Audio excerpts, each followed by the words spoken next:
even if now we're not getting into conspiracy theories, right? Yeah. There's something very interesting about the Antarctica. It's no one's land. A few countries signed an agreement that they kind of control the land. You, as a tourist, you can't just go to this land.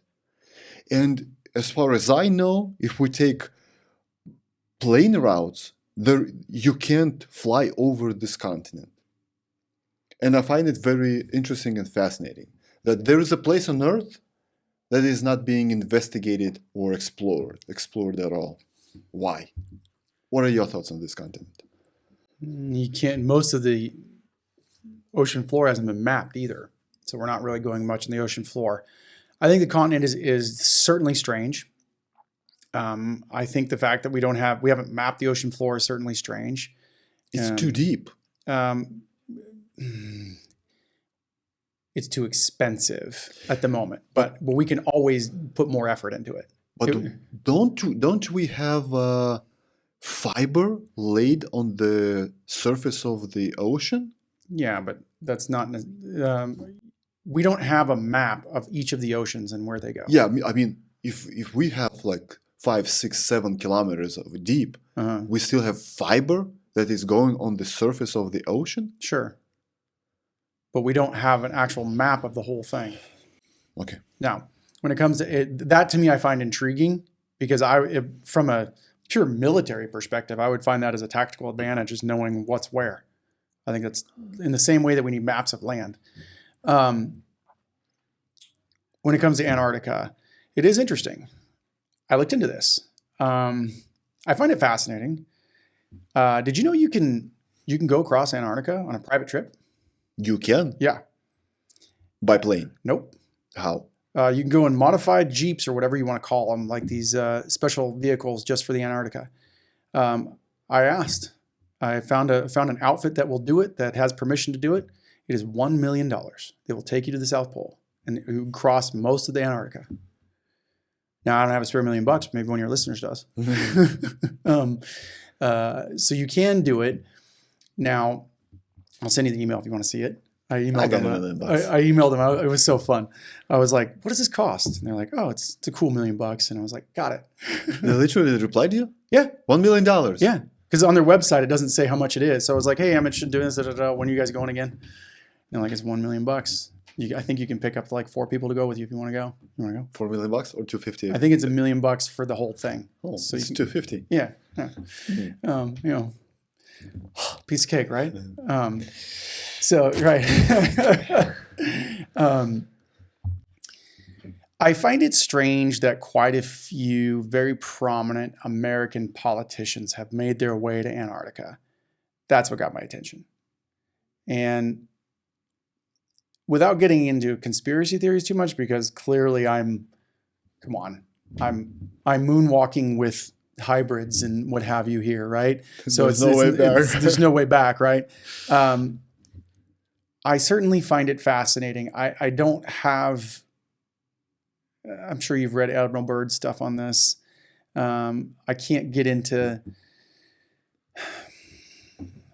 those of you that are curious. Admiral Byrd was a very respected admiral. Have you seen this at all? No. That took a U.S. government mission down there, and some mysterious things happened to him upon his return and his death, and his notebooks and what he claimed was down there in Antarctica. And I would go explore that a little bit more, especially as somebody who's, I guess I may as well just go for it, as somebody who's literally stood here and said, listen, man, we need to believe people when they tell us, right? I don't know what's going on in Antarctica, but it certainly isn't the story that we're being told. There's no way. And it's land. It's not like on the north. In the north, it's just ice. It has land. Yeah. Yeah. Well, and nobody wants it. Nobody's fighting for it. Well, or they are, and we're not aware of it. Right. Let's be real. When's the last time we got real news? I watched CNN in the morning. What are you talking about? So I don't know. Admiral Byrd's stuff I find fascinating. I don't know how much credence to give it. Because that's not. I'm this weird guy that's in North Africa. That's in the Middle East quite a bit, right? Mm-hmm. I'm curious why Nabonidus was into the moon god, right? And how that plays out within times. I don't know what's going on in Antarctica. If I were to dig into Admiral Byrd a little bit more, it's BYRD, if I'm not mistaken. You can read some of his notes. He claims that they had to skedaddle out of there, like as in the American warships that he was in and the planes that they had to bail. Like, get out. Now, this is after World War II. I don't know. So I would say if this is after World War II, 1940s, 50s, and 60s, right? Technology is not here yet. The money is not here yet. Not 8 billion population. So there are not a lot of people that would like to go to Antarctica to explore it. To me, Antarctica is just like the moon. So we kind of went to the moon a few times. Nothing to see there. We don't go there, right? India was last year on the moon or this year on the moon. No big deal. Really? It's not a big deal to go to the moon? And we've been to the moon. You Americans, you've been to the moon not once. Not only the Apollo 11, right? Allegedly. But multiple times. And nothing to do there? You've been there 50 to 60 years ago and you don't come back there? Oh, you've lost the technology that can get you to the moon? What?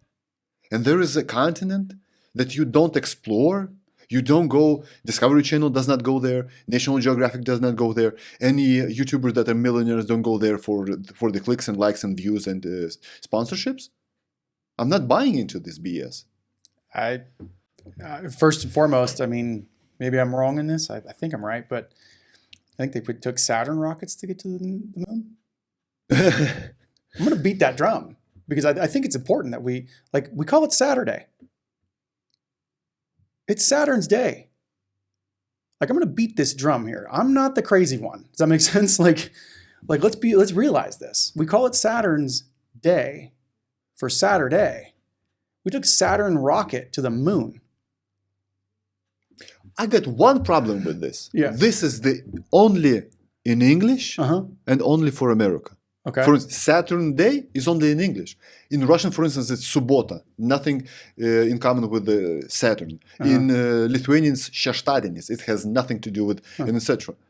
So the same, I've got this problem. So if part of what you're saying is true in regards to fallen angels, Baal, other worshippings, and etc., why it's only happening here in the US?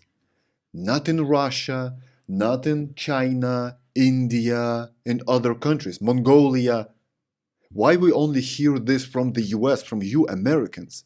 Why can't I go to YouTube and I Google this topic? I won't find almost a single video. But in English language, from the US especially, we'll find the whole library about that.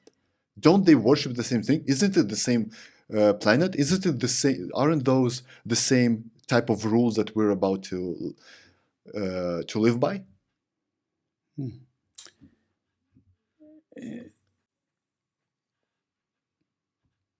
It's, if you were operating as one of these negative angels, right? Aren't you going to divide and conquer anyway?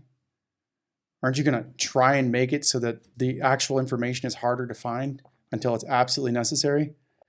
But you and I would talk about it. Russians do not. Russian speakers do not, and there are, I want to say, 300 to 400 million Russian speakers around the world. So it's a big market. If I would say no Lithuanian is talking about it, yeah, but the Lithuanians only, there are 3 million Lithuanians around the world, right? But I speak Russian. I almost can't find any information in Russian. Isn't it the same thing that is happening right there too? Children sacrifice, Baphomet, seed war, etc. I don't know. I don't understand. I don't know Russian culture, so I'm not sure why there may not be a transference of understanding there. I certainly think that we need to research and get into more of what's happening in Antarctica, for the express purpose of as certain things are melting, we need to be aware of what's there. We'd be foolish not to know what's going on down there.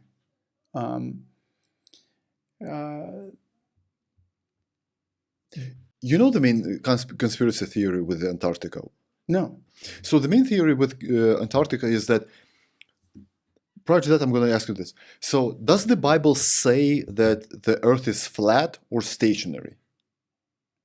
Oh, um, It says a few times.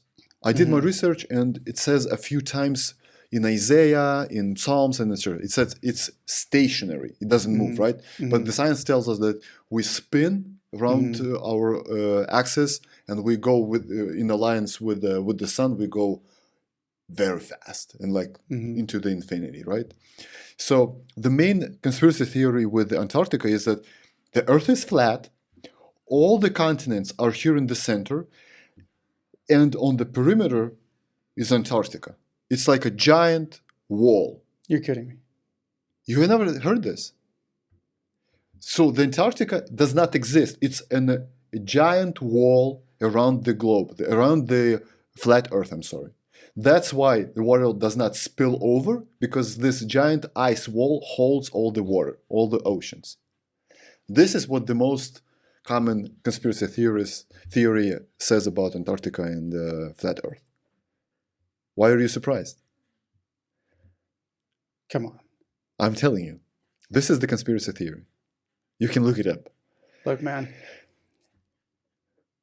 I've sat across the table from you now for a little while, and I've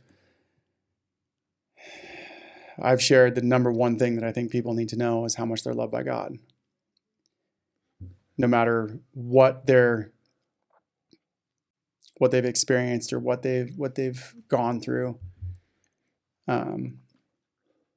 to know that they're resolutely loved by Christ. And I've spun some difficult things to accept, right? From before the flood, after the flood, the coming beast, the idea of no longer being an imager. I don't know anything about this topic at all. And I know that from a celestial mechanics perspective, I know that Jupiter has to move into a different position. I know that Saturn moves into a different position.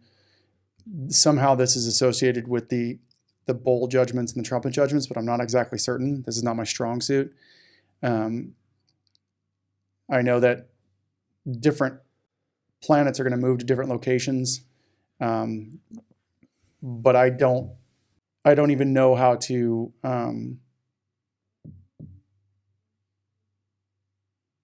process the idea that in the solar system, as it's been presented, I guess you could say, how those mechanics work in prophecy if everything's flat. I don't understand that. And like I've said, celestial mechanics is not my strong suit. So I feel rather ignorant right now having this conversation, but I know each one of the planetary objects represent potentially a negative angel, and they have to move into different places, and also a positive archangel, sorry. And I don't know how that works if everything's flat. I also I've spent a considerable amount of time trying to make sure I'm not offending, 90% of the population here by some of the things that I'm saying. But I mean, this is going to get you deplatformed. We have Operation Paperclip. We have 10 known Nazi scientists that create what is essentially the backbone of NASA. And we're fools if we don't discuss that. What I think they're trying to do is they're trying to communicate to the prison in Saturn. I think when you read the Book of Enoch, it talks about him being in a hexagonal prison. And you can look at the top of Saturn, it's a hexagon. It's very important that even if you think you're hybrid, God the Father loves you and sees you in perfection. Do you think there are people that are thinking that they're hybrids? I know there are. And they know that? Yes. I think that many children are satanically and ritually abused, and as a result, they've attempted to make them hybrids, yes. I can't believe I'm telling you this. They will have children, and they will put them back in the womb, and they will have them born several times to disrupt the soul of the child to not understand what's happening to them. I don't think that they're the only human beings on Earth. I think they were created very specifically and chosen very specifically. They're going to willfully choose to want to be non-human anymore. I think they're going to introduce probably the grays, the gray aliens, to the world. You've said it, I've said enough controversial things. Don't have this email, please. You too. Okay. Please continue. Okay. The 6 of them, in its secret, go to Jekyll Island and form the beginnings of the Federal Reserve. We're out there. I'm really sorry, Paulo. But the Statue of Liberty represents the Whore of Babylon. Americans would associate liberty with actually bowing down to A whore. of Babylon. I don't know if this is going to get you deplatformed if we talk about some of this stuff. Do it.